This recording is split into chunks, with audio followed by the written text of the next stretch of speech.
This is a show that helps you grow your business by figuring out the customer experience one piece at a time. This is Growth Decoded. Hello, friends, acquaintances, and even strangers. Welcome back to Growth Decoded, or welcome to Growth Decoded if you've never been here before. Today, we have a very special episode for you in which we're going to recap Season 1. Now, Growth Decoded is a show that investigates different aspects of the customer experience and how they contribute to business growth. And so today what we're going to do is take a look at some of the information and insights that we gathered throughout the course of Season 1 and gear up for Season 2. Now, we've been hard at work on Season 2, which begins in just a couple of weeks here, October 7th, 2021. If you're already a member of the Grow team, stay tuned. If you're not, sign up for the show, and you're going to learn about 10 new topics of the customer experience and how they contribute and help you grow your business. Now, if you're asking yourself, hey, what 10 topics are they going to investigate in Season 2? Well, you don't have to wait any longer. Here they are. Turn our attention to the future, to Growth Decoded Season 2. Growth Decoded Season 2. We've got a lot of great topics. We'll have a lot of great guests, more great content, more questions answered.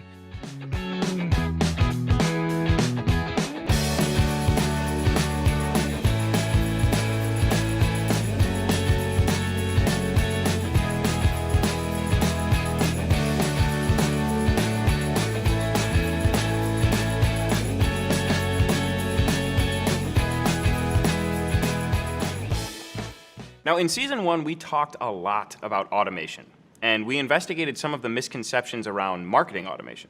So take a look back at this clip from Episode 3, where I learned that marketing automation is a lot more than just emails and funnels. Marketing automation. On the surface, it seems pretty self-explanatory, right? It's marketing automation. It's automated marketing. But marketing can mean so many different things. So what is marketing automation actually? Well, I looked it up, and here's what we've got. Marketing automation is the use of software and technology to automate repetitive manual marketing activities. Marketing automation providers, at the most basic level, let you schedule out a series of emails in order. Wait a second, a series of emails? This might be a short episode. Marketing automation is just sending automated emails. You get a contact's email address, and then you get a tool to send them some emails, and you've written them out a few days in a row. There's nothing to it, right? There's a newsletter, an offer, maybe even a blog post that you've written. Boom, done. Voila, marketing automation, easy peasy. That's it. It's simple. Excuse me, yeah, Ernie? what? Hi. Oh, hey. Hi, Jamie. Ernie? Yeah. When did you get here? I didn't even know you were here. I've been here the whole time. You've been here the whole time? I worked from here, right here. Oh, Yeah. Well, I feel silly. Hi, what was the problem there? What's going on? Well, that's not marketing automation. It's not just sending automated emails. And plants, like Plantasia over here, they know your intent. They know how you feel. They know if you're lying. And I just don't want you to lie to Plantasia like that. Oh, I would never want to lie to Plantasia. What if that's not marketing automation, then what is? Let me tell the audience a little bit about what it is.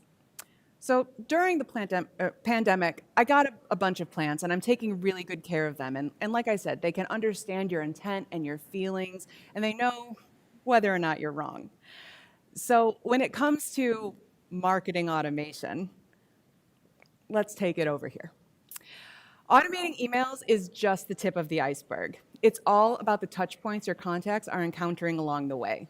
Just sending emails sells marketing automation short. Like, well, think about Plantasia. I always am. She needs more than just water. Plant care is not simply pouring some water on top of your plant when it looks thirsty.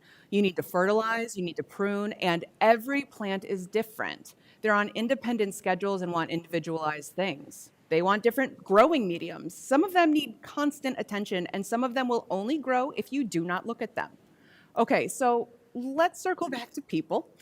Each individual person in your contact list experiences your business differently. And marketing automation has so many different ways to build to respond to those contacts' different actions. For example, there are branching automations, segmentations within automations, automations that are triggered by a wide variety of contact behavior, testing automations against each other, automations that trigger other automations, and automations that help coordinate internal processes. And all of these automations can be delivered on channels other than email. Think social media, text message, Facebook, chat bots, direct mail. It can be retargeting them with Facebook or social media ads. Marketing automation is paying attention to what your contacts do and then segmenting them based on their behavior. From there, you can send the right message at the right time so that they're more likely to interact with you and become a customer. Ultimately, marketing automation boils down to helping you execute 3 primary functions. The first, lead generation, which is the process of turning people who are strangers to your business into interested leads. This can be a time-consuming process for many owners, but with automation, it's like putting your lead generation on autopilot. Nice. Next, engagement. Automation makes it easy to engage with your content with the goal of turning leads into customers. It also helps your current customers engage with your business and content and helps retain them for longer. When done well, it will certainly give you the opportunity to upgrade services and products. And finally, closing. The most important job of marketing automation is closing the deal. This happens when you get money in exchange for your product offering. That's the goal. The big money moment, the thing. Back to you, Ernie. Thank you, Jamie. I'm really glad that you're here to explain that. I think I've got it now, or I'm starting to get it. Okay, so it's automating the repetitive stuff, and at a basic level, that means email.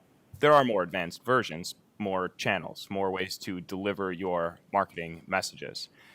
Marketing automation can be activities like advertising, like social media posts. It can be figuring out what your contacts are interested in by looking at the web pages that they visit, the information that you get from integrations, the links that they click, the emails that they open.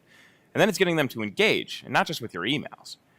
Then, once they're engaged, then you can send them more stuff to convert them. I think I'm getting this. So marketing automation it's the automated messages that run until somebody becomes a customer. All right, now I think I've got it. You get in front of potential customers with your ads, your social media, even your blog posts, who knows, and then the potential customers sign up for your email list, and then you email them, and then you segment them, and then you just keep hitting them with ads, and you keep hammering them with more messaging, and you just keep sending messages and automating, and then they finally give up, and they convert, and they become your customer. It's a linear path. I get it. It's like a funnel. It's the funnel, Jamie. Ernie, I get it. Ernie, I get no. it. You got the funnel, and it's Hey, wide Ernie, at the top, and then Ernie, some Ernie, come through all the way. Yeah, Ernie, what? It's not a funnel. It's not a funnel? It's not a funnel, Ernie. What is it? You need to forget the funnel. Forget the funnel? You need to completely forget it. Okay, I can forget the funnel. A funnel is very linear, and there's so many other options for people to take. But if it's not if I have to forget the funnel, then what is it then? Also, is there a tree here? Where did that come from? I don't know what you're talking about. Let's get back into it. Okay. So just imagine taking a bunch of your plants, all with different needs, and shoving them in a room with one small window. The plant right by the light might thrive, but maybe some of the other ones who need low light will too, but all of the other ones have no other opportunity to thrive and grow. You didn't create any environment for them to try. The funnel is a visual representation of a marketing and sales process. It shows you from top to bottom the steps that a contact will take on their way to becoming a customer. The funnel helps businesses understand these processes and create a plan for how to treat each contact at each stage. But contacts can and do fall out of the funnel at every step for any number of reasons. They might find a new product that they want. They might want to go in a different direction. They might not see the value. The funnel doesn't make space for that because funnels are outdated. Consumers expect a personalized experience, and the funnel isn't conducive to creating them. That approach sends everyone down the same path and requires them to all have the same experience. And it sacrifices their experience for your convenience. You want to think about your different account variations, different personalizations. Give your contacts different alternative paths other than the one that the funnel dictates. The worst part, the funnel ends. The whole journey comes to a close when your contact converts to a customer. Marketing automation is so much more than that. It's almost as if the funnel says, thanks for your money, and now you're on your own. And that's not the kind of customer experience you want to create. That's not going to help you grow your business at all because that's not what consumers expect. Now, that was an important lesson. But it raised the question, how do you actually figure out who your engaged contacts are? And maybe more importantly, how do you figure out who your unengaged contacts are? Now, that question was asked by a member of the ActiveCampaign community, and to answer, we turned to our customer evangelist Tim and community manager Molly. You lose 25% of your email subscribers every year. Email unsubscribes aren't the only way for you to lose subscribers. What about contacts that stay on your list but stop interacting with you? These people are ignoring you, and you might never know it. Hi, I'm Tim from ActiveCampaign. And I'm Molly from ActiveCampaign. Today we're going to answer a question that asks, how can I identify all the unengaged subscribers?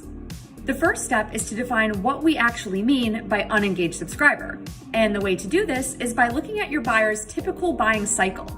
A business that sells to their customers twice a year is different than a business that sells a monthly subscription service.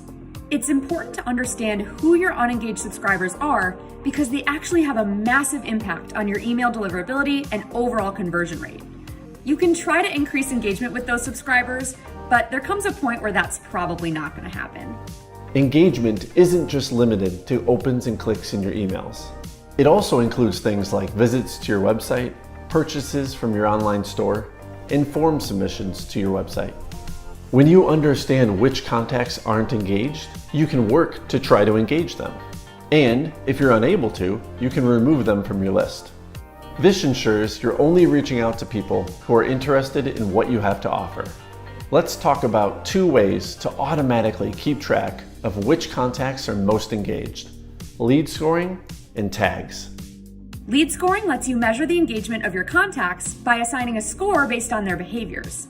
So the more they interact with your brand, the higher their score will be. And the less they interact with your brand, the lower their score will be. We can do this by creating rules that add or subtract points from a contact score. So if a contact opens our email or clicks a link in our email, we'll add 1 point to that contact score. If a contact visits a product page on our website, we'll add 5 points to their score. And if they make a purchase, then we'll add 10 points to their score. Some of these actions are more impactful than others. For example, opening an email or clicking a link in an email doesn't signify as much intent as visiting a product page or purchasing a product. We'll set the email open and email click rules to expire after a month. This way, we don't end up thinking that contacts who open our emails once or twice but never purchase are engaged contacts. Another way that we can identify unengaged subscribers is by using tags in an automation. Let's create an automation that's triggered when a contact visits our product page, makes a purchase, or submits a form. First, we'll add the tag engaged to the contact. Then we'll add a wait step that waits 21 days, after which we'll remove the engaged tag and add a not engaged tag. Whenever contacts enter this automation, they'll be tagged as engaged. As time passes, if they haven't engaged further, they'll eventually be tagged as not engaged. All right, there we have it. We had a question from our community that we were going to answer. And we did. Okay, so Tim and Molly said that you can look at things like purchases or page visits or even form submissions to track engagement. And that's key because you might have heard Apple just released iOS 15. And iOS 15 brings new privacy protections to email users, removing the ability to track email opens that come from the Mail app on Apple devices.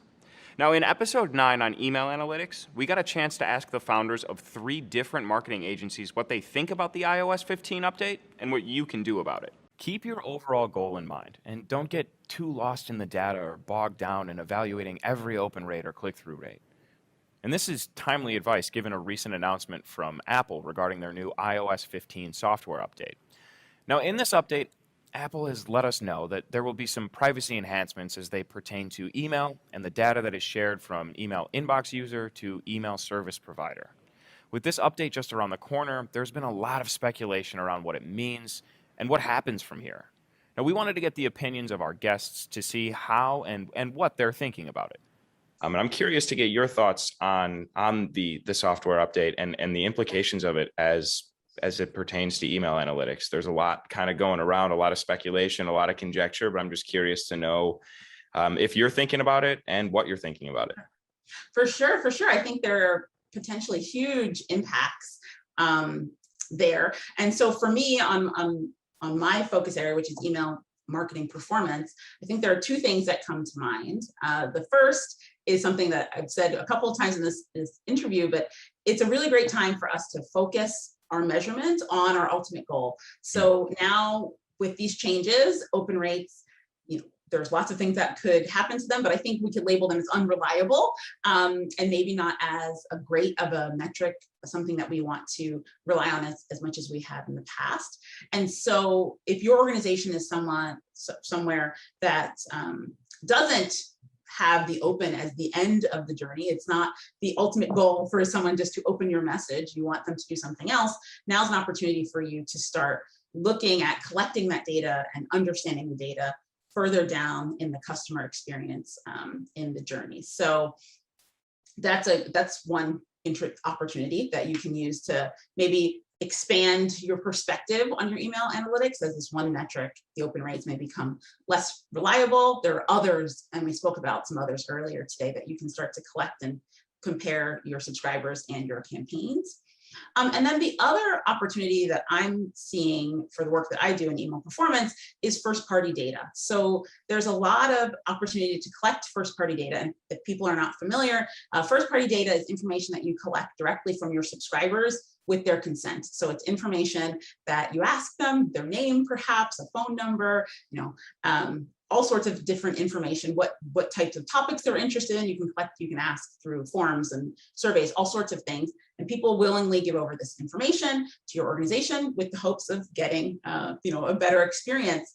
And I think a comprehensive first-party data strategy can help you provide personalized content. And people talk a lot about that in the email marketing world, but there's also ways that you can begin to analyze that first-party data to look at, for example, the distribution of people's preferences on your lists, or, where are people opting in from on your list? What webinars are they the most interested in? What are people getting most excited about in what you're sending them? And then you can use that first-party data to help you quantify and understand the subscribers' process, so how they move through all the fabulous content that you're sending, and use that information also to improve your program and hopefully help more and more people achieve that ultimate goal that you've set out for your program. I mean, obviously, it's big news that Apple dropped on us, a month or two ago back at their World Conference, and kind of marketers trying to figure out what the heck is going on. Obviously, as email marketers, it's obviously important for us to kind of see what is going on and where things are going to move. And I think, first off, I think people need to take a step back, okay? I think there's a lot of hysteria going around, like all this doom and gloom, and it's not necessarily all bad. So one of the first things I would do is as any marketer, whether you're a marketer, or a small business owner watching this, maybe you're just a new ActiveCampaign user, take a deep breath, okay? It's not the end of the world. That's step one. Step two is start to really know your audience, okay? One of the really cool features that ActiveCampaign will show you in that contact trends that I was talking about under the reports section is they'll actually show your email client trends. Yes, okay, we all know iPhone is a big deal, okay? But ActiveCampaign, we have people from all over the world using this platform. So it might not be as impactful to people overseas as it might be for people like us here in North America, where we know that iPhone is typically the predominant phone of choice. With that being said, there's Google, Android. I mean, I'm one of the few, but I use an Android. Don't judge. There's a lot of people that still use Android. So it's important to understand that this does not affect people who use Android. In fact, it doesn't even affect people who are even using like the Gmail app or a different app on iOS 15 that they have installed in their app. So it's like for like really the people who have like the Mail app that are going to be in play here once this iOS 15 gets rolled out. There's a lot of moving pieces. We don't know what or when it's gonna be. Like there's been, some bloggers and people who have got early access that, Apple has made it their mission to kind of like make privacy one of the forefronts in their new operating systems that they're launching out to their user base, which is respectful. But for us as marketers and ActiveCampaign, this obviously throws us for a bit of a curveball. So some of the things that we can be doing is, number one, is knowing, as I was alluding to before, what are your users using? Like maybe you have a large, like I started looking through all of our clients, like some of our bigger client accounts. I'm like, okay, I need to start seeing what are their email client trends. And I was surprised to see that the majority of them are actually using Gmail as like their predominant email clients. So that was a bit of a surprise for me personally. I think it's important, number one, to do a list clean now, like know who your engaged contacts are, set those baselines. So set the baselines now, know what your open rates are general across your different subsets or your different segments and your different lists so that you have something to compare to so that you, when this does get rolled out in September, October, November, who the heck knows, you have something that you can actually work with and actually make sense. If you go into this blind, then you might get that right hook out of nowhere that you don't see coming, but it is important that you take steps now just to be prepared. And one of the biggest things I would say, as I just alluded to, set those baselines so that you know kind of what you're working with and how big of an impact this might have moving forward. We had mentioned kind of like not getting lost in the opens and the click-throughs. As far as like where you actually can go, if those were to get removed in a significantly impactful way, what would be the analytics that you would start to look for? What would kind of be your plan to work around that? I mean, UTM tracking is a good one for like some of the more advanced users with Google Analytics, looking at your landing pages, looking at the bottom line, like how many people are actually making it to that sales page, like how many people are actually going to your website, how many people are actually taking action. Because at the end of the day, an email is meant, for the most part, if it's not just informative, for people to take action to do something. I mean, that's how we look at, that's how we use email with ActiveCampaign or any email system, probably 95% of the time. Like we want to get that click. We want to see what happens. We're trying to push and get them to take action. And typically that action is not like, email is just the vehicle. Like usually there's that whole other ecosystem that you need to be focusing on. So don't get too caught up on the open rates and the click-through rates. Look at what the main objective is, and then you can definitely get a clear picture as far as what's going on as from a marketing standpoint. One, I'm a little bit frustrated at it that Apple's taking this stance because it's big tech making that decision. However, I'm also incredibly happy about it. And the reason why I'm incredibly happy about it is for far too long, marketers have relied too much on open rate. And they don't really understand the back end of what an open, how it works, where it's coming from, et cetera. So the plus for us as a company, one of the things that we do analyze is open data.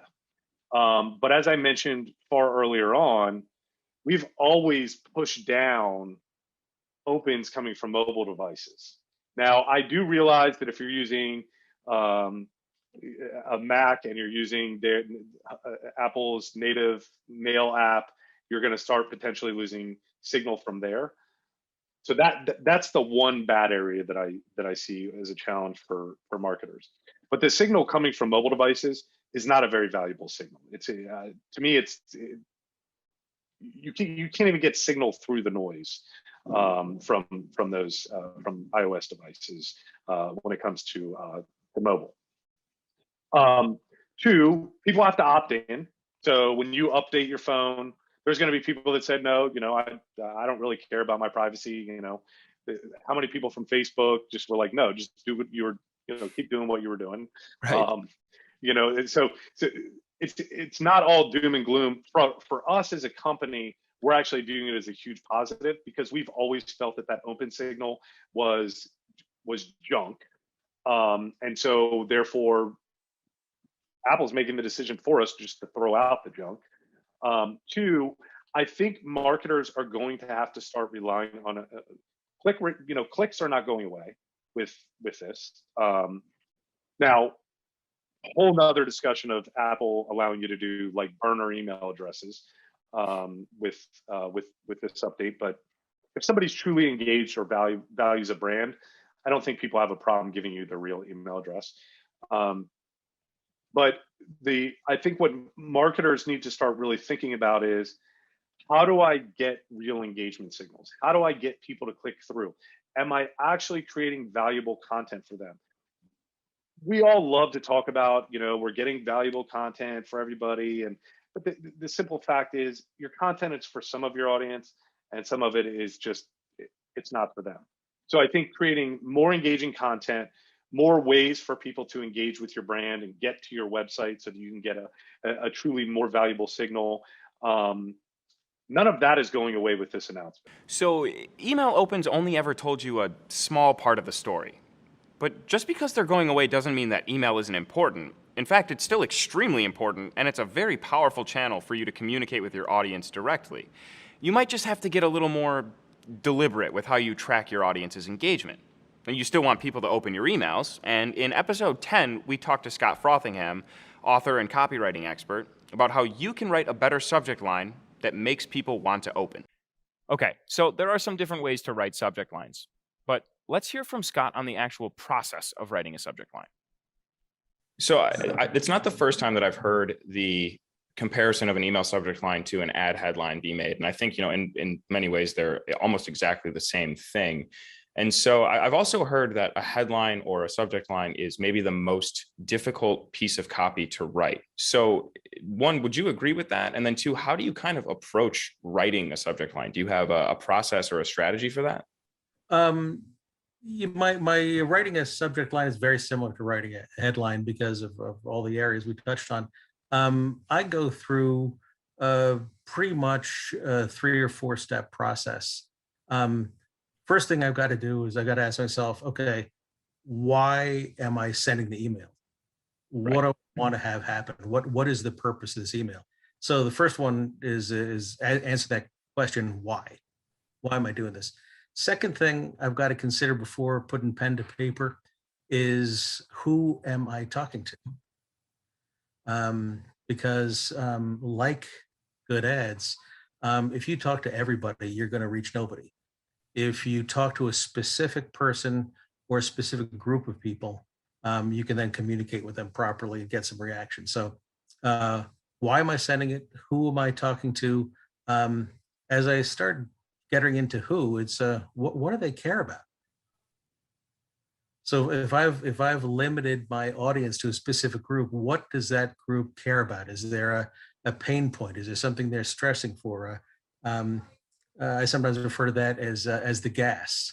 What does this person want to grow, avoid, or solve? Now that I've got that, I've got a pretty good handle to start.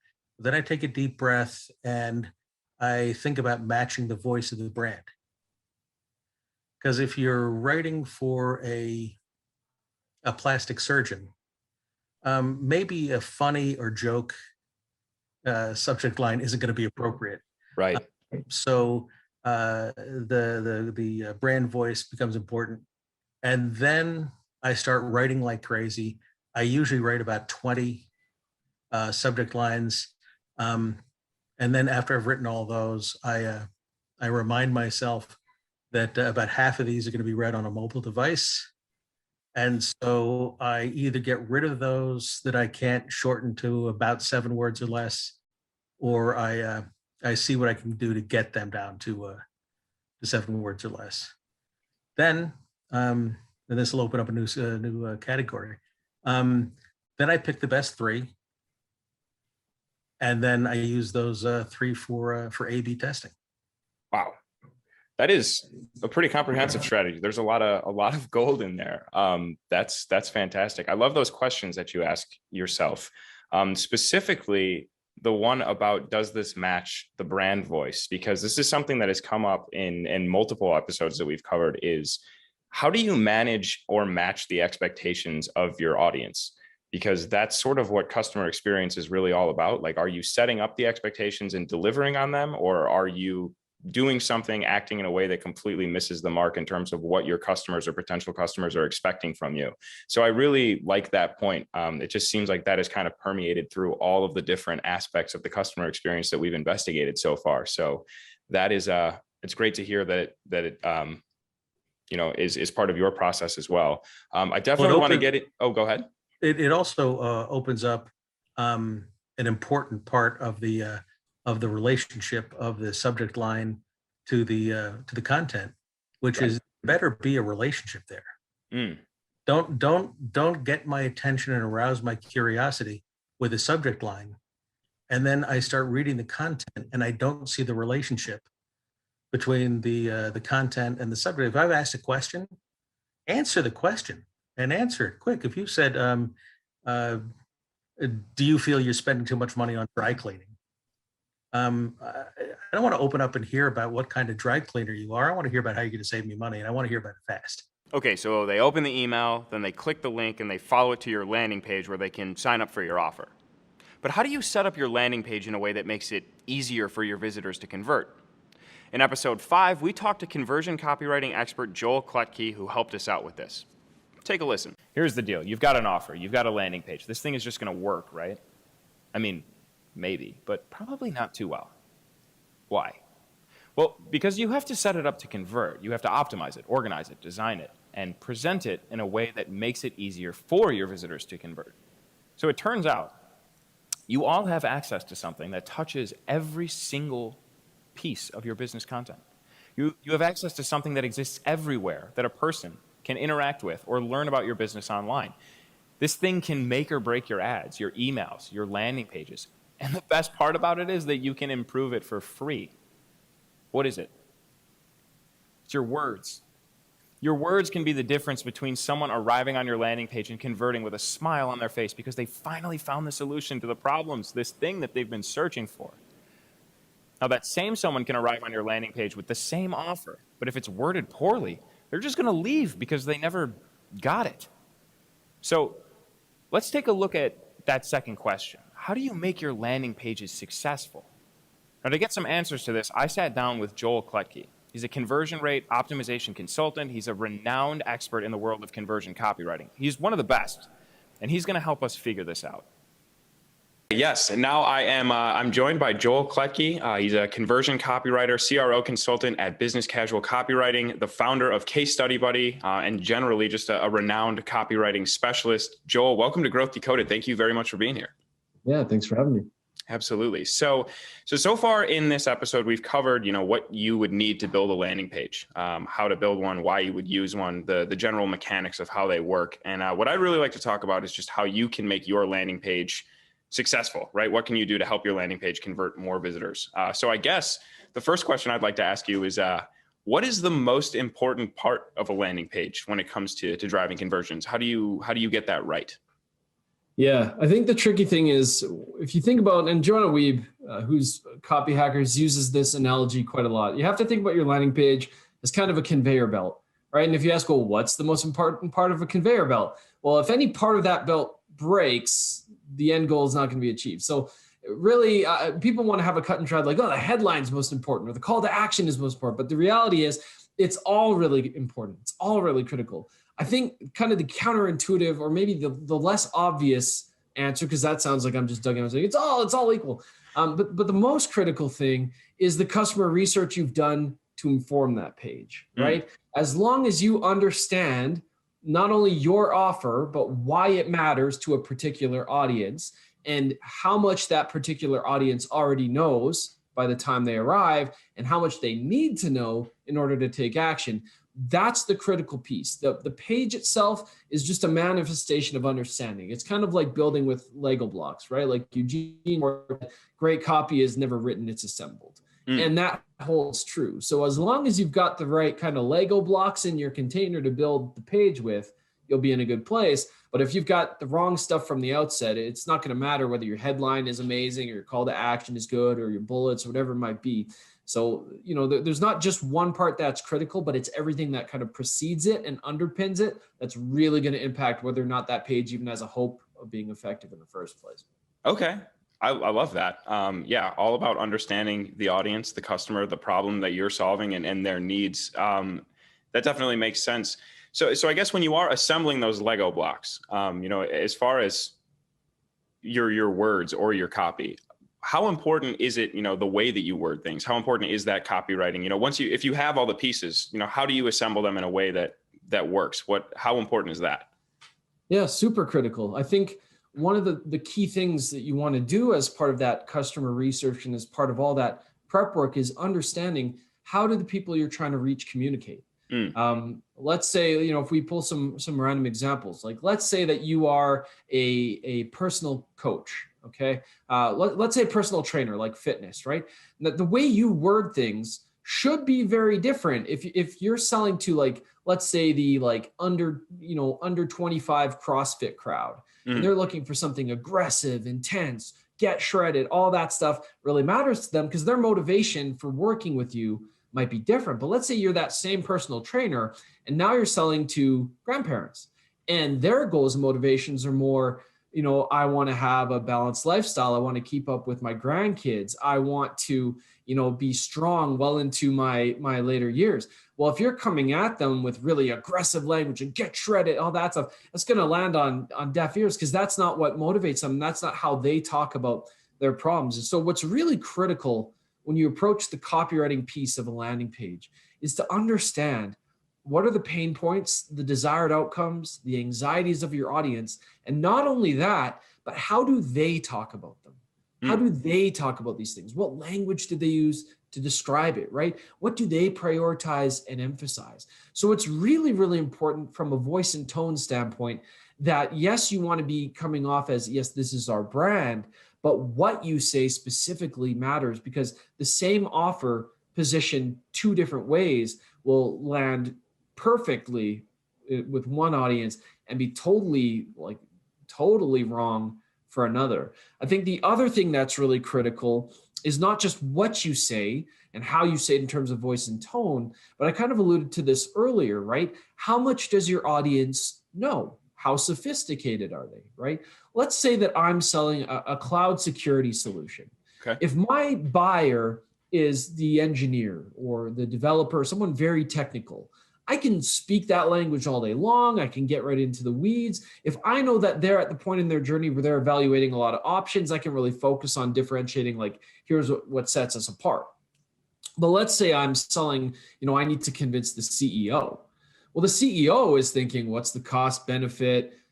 How fast can we implement this? They have a different set of priorities, a different set of concerns. And so you can't just jump in with the technical jargon and hope that they navigate their way through it. You need to frame things up. You might need to start at an earlier point to fill in the gaps for them. You might need to explain why a particular technology is important in the first place or advantageous, whereas with the engineer, it's like, no, let's just jump straight to this. So what you say, how you say it, and how aware the audience, how sophisticated the audience is, it really, really matters because you can have the pain points, desired outcomes, all that stuff right. But if I start selling at a point that you're not ready for, or if I start wasting your time with a bunch of information you already know, I lose potentially the chance to convert because you're starting to think, well, this is not really for me.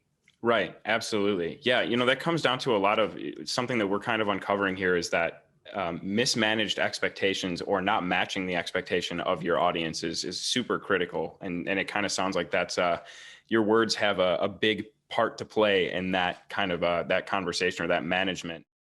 Joel hit on one of the major best practices of improving the customer experience. Know your customer. If you truly know your customer, you'll always know what to say and do next. Now, speaking of which, let's say your landing page is converting like crazy, right? You have more leads than you know what to do with. What then? Well, in episode 4 on Sales CRM, we heard from Leah Neaderthal about how to use sales automation to help you out. Check this out. A sales CRM helps you stay on top of your leads by storing all the information you have about them. Then you can track them through the sales process, whether that's a pipeline or the different touch points. But that is going to depend on you, your business, and the way you want to run things. So the look, the feel, the capabilities of CRMs are all going to differ from one to another. But at the end of the day, the tool exists to help you sell more and to sell better. However, all of this kind of just feels like another thing you have to update. And that all takes time, right? According to Sales Hacker, the average CRM user spends 5.5 hours a week working in the CRM. Entering customer info, setting tasks, finding contacts to follow up with. Also just received word, I would like to welcome anyone and everyone who is tuning in now on Facebook. Welcome to the program. Welcome to Growth Decoded. 5.5 hours a week in the CRM, prioritizing, trying to figure out what they should do next. 5.5 hours a week is 286 hours a year. That's over 7 full work weeks just hanging out with your CRM. I mean, it's important, it's cool, but 7 full work weeks? You're definitely going to have to spend time in there. But the goal is to spend less time moving information from over here to over there and more time actually selling because the CRM is helping you out. Also, what if you make a mistake? What if you make a typo? If you misspell an email address or a phone number? What if you forget something? A CRM can definitely help you stay on top of your leads. It keeps everything organized, sure, but who's going to keep me organized? How do I make sure that I stay on top of my own actions so that I can stay on top of my leads? Leah mentioned that a CRM could be the revenue engine of your business, but engines just run. Is there a way to make the CRM just run? Tabitha, am I missing something here? How do you turn the CRM from like another thing you have to update into this revenue engine? Well, Ernie, with automation. With automation. Yes, sales automation. Sales automation.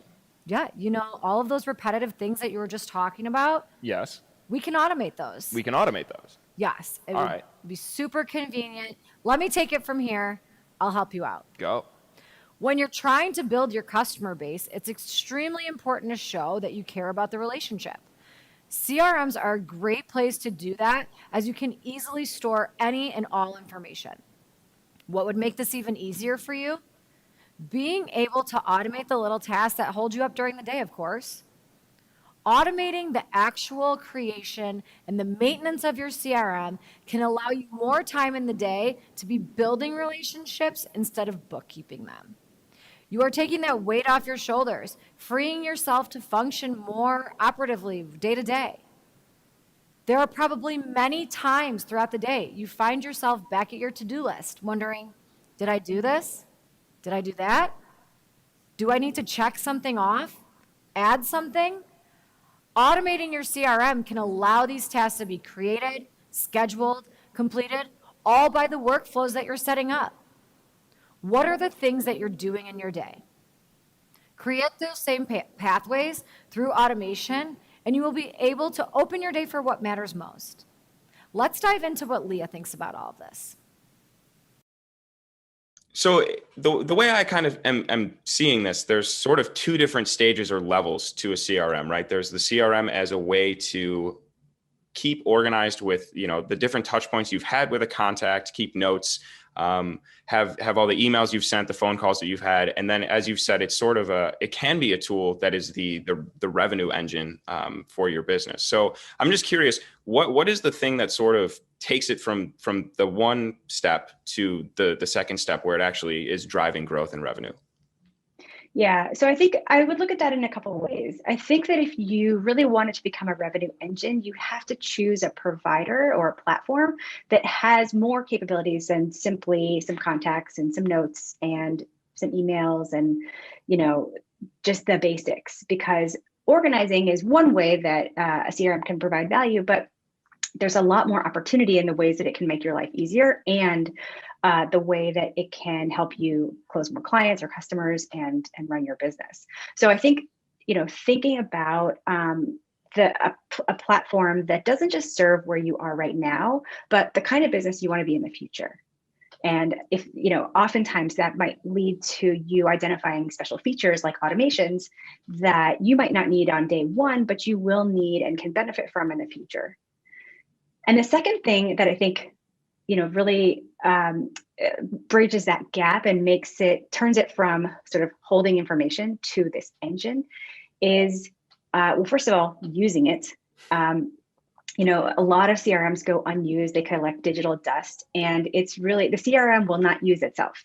You have to make it a practice in your daily operations. I tell people to keep it open in a tab at all times and, keep coming back to it. So that's really, one process.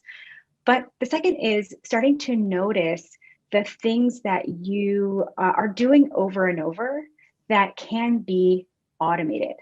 And I think that, as it relates to automation, especially in a service business, a high touch business, or a business that's sort of new to CRM, I think there's a fear of sort of over automation, or that something will be automated and it'll take a process out of your hands and out of your control. And maybe a customer won't want, they'll receive a message that they shouldn't get, or something that feels generic, or, what have you. So coming out of the usage part of CRM is start to notice the things that you're doing over and over and use the CRM to, I guess the first step is make your life easier. It's almost like automated personal touch. So for example, in a deal, for example, a deal that's been inactive for a time period and you want to follow up. Don't automate the follow-up, automate the reminder for you to follow up. That's the first step. Then when you do that over and over, you can always grow. But I think starting to notice, especially, and this is of course an important point as a business owner, right? Starting to notice the things that you do over and over, that there could be ways to make your life easier. That's what sort of takes the CRM from just holding information to really making your life easier and becoming a revenue engine for you. Wow. Yeah, that's fantastic. That makes all of the sense in the world. Not just thinking about the notification part, I think is super important. Just notifying yourself, excuse me, like letting yourself know, hey, this is probably a time where you should follow up with this person, whether it's a phone call or an email, or even just a nudge to kind of check in with that person. So automation can take care of the follow-up process by letting you know who to follow up with and when. Now, that's a big help. And it reminds me of a reminder that you can send to your customers if they forget to purchase from you. The abandoned cart email. Now, we talked to Jonathan Young of Jinx and Don Mansky of Made for Freedom, two e-commerce businesses, about their abandoned cart email automations and what's surprising about them in episode 7. Take a listen. Okay, so you had mentioned when you started the abandoned cart, when you flipped it on, you followed best practices, and I liked how you put it there. So what, if anything, surprised you about, what didn't work that was following best practices, or what did you change that, has anything surprised you throughout this process? I'm surprised at the number. There's two surprises, okay. I think. One is the number of people that convert in the first email. So let's say I'm going to give vague answers so I don't have to give away any corporate secrets or anything like that. Absolutely. So let's say in a week, email number 1 generates about $6,000 in business. And keep in mind, that's a lot of business for me because our t-shirts are $20. Yeah. So, and email number 2 generated about $10,000 in business. So I'm surprised that email number 1 is just a, hey, you forgot something in your cart. Right. That's all it is. There's no incentive. It's just a reminder. It's just a abandoned cart reminder. And that's all it does, is it just taps them on their shoulder. There's no incentive. There's no bonus. It's just they're saying, hey, hi, come back, please. Hey, remember this thing? You like this thing. You like this thing. There's, because, a lot of abandoned cart is always about an incentive, trying to get them to come back. Right. And there's no incentive there. It's just, hi, come, please. So it's just, but with that, the second email, which surprises me, is that there is an incentive, and 30% is a pretty good incentive to come back and shop, and it requires a promo code.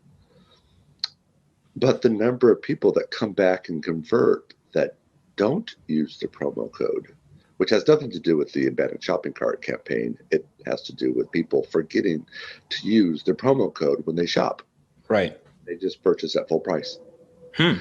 So I'm okay with that.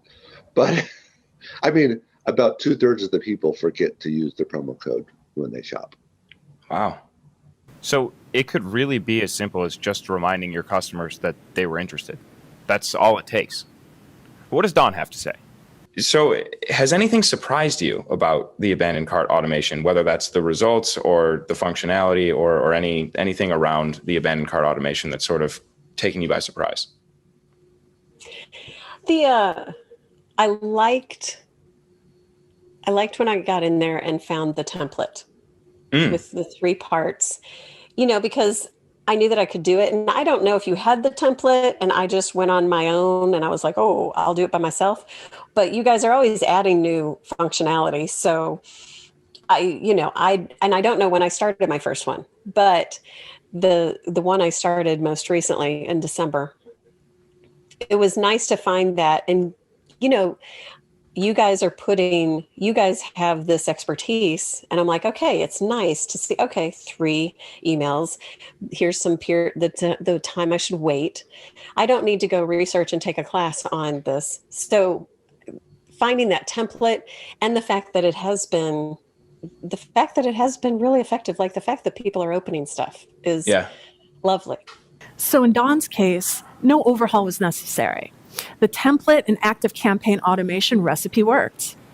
And that's the thing about abandoned cart automations. The beauty of them is you set them up and they run and they work. And in my experience, this has been a huge benefit, but not everyone sees it this way. Some businesses, like Jonathan and Jinx, are iterating and changing their automation pretty regularly. But what about if that doesn't work? What if they don't reclaim the cart, but you know that they're interested? You might want to advertise to them. And a great way to advertise is with Facebook custom audiences. Now, in episode 8, we talked to Melissa Love of The Design Space and Facebook ads expert and the digital gal herself, Amanda Robinson, about Facebook. So here are some insights from our conversations with them. Okay, so I've got, this is sort of like a two-parter. So when you first implemented like custom audiences or really started exploring it, and this could be pre-ActiveCampaign, were there immediate results that you saw?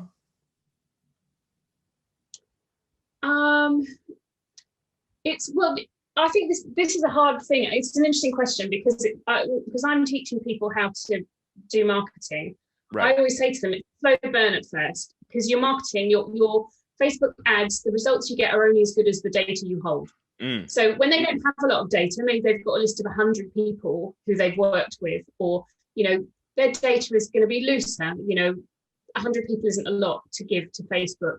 So they have to give them that. And then they can add in people who visited their website in the last 6 months and people who've interacted with their social media. So they might scrape together a custom direct audience of about 500-600 people, maybe. They're not getting a lot of website traffic. And that's still not a lot to give Facebook to go on if you're going to then generate lookalike ads. So, so you can also try some interest-based ads. So, but it's interesting. Once your list gets to about, I'd say 2,000 people, it's almost like a tipping point where suddenly you've got enough data that it's more accurate. And then once you've got 2,000 or 3,000 people, then you can start culling people off who aren't helping because they're distorting the audience. Right. And when you first get to 2,000, you're like, I don't want to cull 1,000 of them. You've just worked so hard to get them. Right. It's really hard. Like now, I been off 5,000 people and I don't mind about it. But I remember back in the day, I'm like, I don't want to lose a single person. And he was like, you have to, they're not helping. So It is hard at the beginning. I think in my experience, 2,000 is around the tipping point for starting to get some serious traction with lookalike audiences. Okay. All right. So a few thousand is where she started to see the difference. But is this the golden rule of thumb? Probably not, because every audience and every business is different. Now, as we know, and as is the case with all things marketing, it depends. However, one thing is clear. The minimum that Facebook requires is 100, and that's not going to get you very far. Let's hear what Amanda has to say about that. You mentioned something there that I want to come back to, which was the 1,000 individual in the audience threshold that Facebook sets. Do you find that is sort of a threshold that you cross where you can start getting maybe more out of your audience or learning more about the demographics of your audience? Is that the sweet spot that Facebook is actually like kind of hit it on the nose, or do you find that is a different number? I think the purpose of the under 1,000 helps Facebook keep everything anonymous. When us as advertisers, we can't see the individuals. We don't have data on exactly who is watching our videos or exactly who is interacting and engaging with our brand. So by keeping that threshold at 1,000 or more, it's less identifying information. So we're not able to see, 5 people saw our video and we knew exactly which 5 we served it to, for example. Right. So I think it helps keep the data a little more anonymous. Plus, if it's under 1,000, it depends on the nature of the audience, but it may not be enough for you to start retargeting.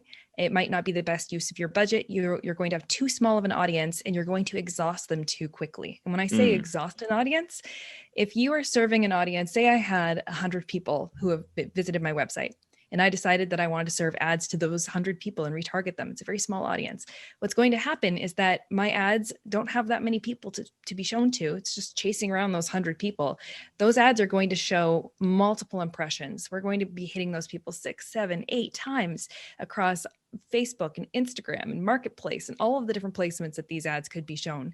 And people are going to get tired of them very quickly. They're going to get annoyed. It's kind of like swatting a fly, like, okay, leave me alone, until they get to the point where they click on hide ad or hide all ads. And for you as an advertiser, that is the worst black mark on you possible, because your ads are delivering based on the algorithm popularity. So how popular is that content? How high quality is that content when it goes up in competition against other advertisers also going after the exact same audience of you? So when it comes to putting those ads out there, if they're not high quality and if people are getting annoyed, then they're not very well favored with the algorithm. They don't have a lot of momentum to them. They're heavier, they cost more to move, and you're going to be losing out in the auction. So having ads that when you exhaust an audience, it's actually quite detrimental to all the hard work that you've put in to attract that audience, to attract those website visitors. So when you have a small number of people on your warm audience list, on your custom audiences, it's not ideal to go out and start retargeting right away. Now, with that said, you can still use your custom audiences for a retargeting strategy, even if they are small, if you have a very conservative budget that you're matching up with it and you're running it alongside a campaign that's continuing to fill up the bucket of new people. For example, you can have a website visitors list, and instead of targeting website visitors up to 180 days, 6 months, that's the maximum amount of time you can retarget a website visitor. You can create a custom audience of website visitors in the past 7 days. And then you can chase those people around with a $1 a day strategy. So everyone who's been to your website in the last 7 days, have $1 a day running and retarget anyone who's been to your website to try and get them to come back or complete the sale or move further through your funnel. So that's one strategy. You can run that alongside other campaigns at the same time. But if you have under 1,000 website visitors and you're going out with a $500 ad campaign and you're just trying to retarget the heck out of these people, they're going to get exhausted, and exhausting an audience is not ideal. No, for sure. As you were saying that, it's funny, ActiveCampaign is an email service provider. We see a lot of the same things just, on the channel of email, right? So it's, you have your entire list, you have all the people that might be in your custom audiences. Are you going to send them all an email every time? Or like you said, you take a little bit more of a conservative strategy, segment them out a little bit, set that time parameter, and then kind of chase them with a targeted message. Well, this is all great stuff. But to really make an impact on the customer experience, you're going to want to get all this information into one place. From your email analytics to your website traffic, from your landing page conversions to your ad engagement. But how do you do that? How do you get it all into one place? Through software integrations. And in episode 6, we talked with Neha Varshnaya of Thinkific and Peter Coffey from Salesforce about the importance of integrations. So check out what they had to say in our final clip from season 1. And now I am joined by Peter Coffey, who is the VP for Strategic Research at Salesforce. Peter, thank you very much for being here. Appreciate your time. Welcome to Growth Decoded. Great to be with you. Thank you. Yes, absolutely. So in this episode, we are investigating the topic of integrations. More specifically, how important is it for businesses to get the information from their different tools that might be the best at what they do into one centralized location? So the first thing I'd like to ask you here is, in your opinion, how big of a role should a software tool's ability to integrate with other tools play in the decision process for evaluating software for a growing business? I think it's crucially important that software be able to use whatever relevant data you can legitimately incorporate into your decision-making processes. Among the challenges is that IT historically automated your own activities, and all data was a byproduct of those activities, and it became a natural assumption that you created it, you owned it, you had custody of it, and you could perhaps monetize access to it. And perhaps without noticing, over the last several decades, the costs of connection went down, the quantity of data originating outside your walls went up, the scalability and security of having data held for you by third parties became compelling. And at this point, failure to incorporate external data is a severe handicap.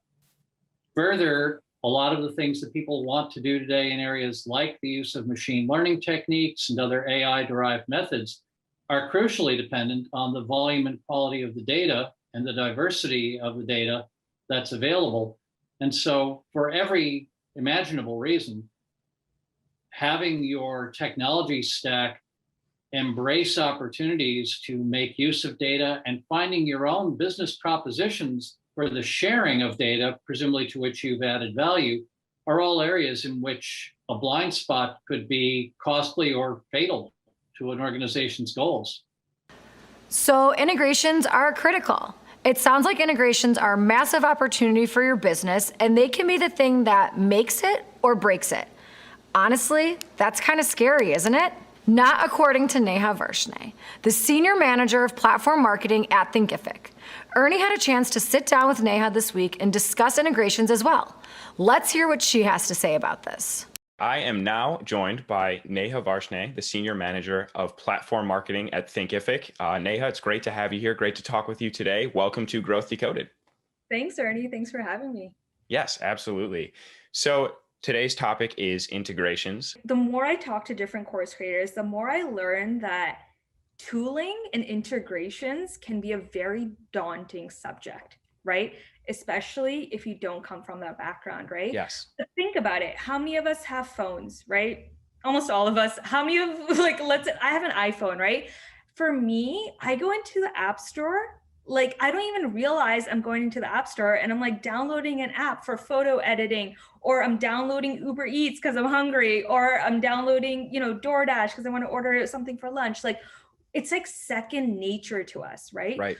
So why is it when it comes to SaaS that it suddenly becomes super scary and overwhelming? And it's man, I just want to I wish I could just automatically send emails through this. Why does it have to become so scary, right? So for us, we really took that thinking into consideration, and we have a long, long ways to go. But I'm just so excited that we were able to be one of the first app stores available for the LMS market for our course creators to play around with and get a feel for, but also to inherently realize, you know what, this isn't scary. I just press install and I follow the steps. Right. Exactly. You hit it right on the head there. I think that the idea, even the word integration is sort of daunting, where you're you have to integrate that. And it's that sounds complicated and scary. And it involves a lot of symbols and characters that I might not understand. But yeah, it's definitely not something to be afraid of. And it's something that I think that, as we've talked through here, it's something that is so important to just getting the right data, and the data that really empowers you to make the right decisions and assist you in those critical business functions and just move the needle. It really helps you do that. And it's becoming easier and easier to do with things like the Thinkific App Store, the ActiveCampaign ecosystem. It's awesome.